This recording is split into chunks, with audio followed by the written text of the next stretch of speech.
Honda.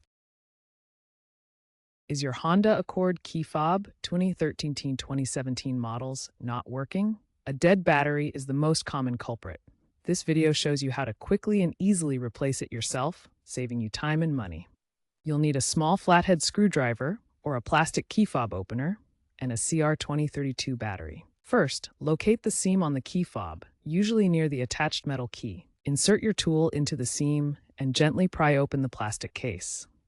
Be careful not to break the internal clip. Remove the old battery, noting the polarity, positive side up.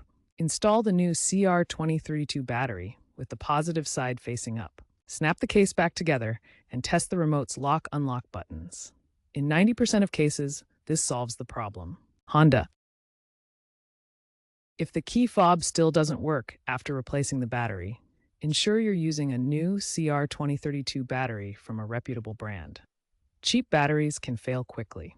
Clean the battery contacts inside the fob with a cotton swab to remove any corrosion. While rare, you might need to reprogram the key fob. This usually involves cycling the key in the ignition multiple times within a short period.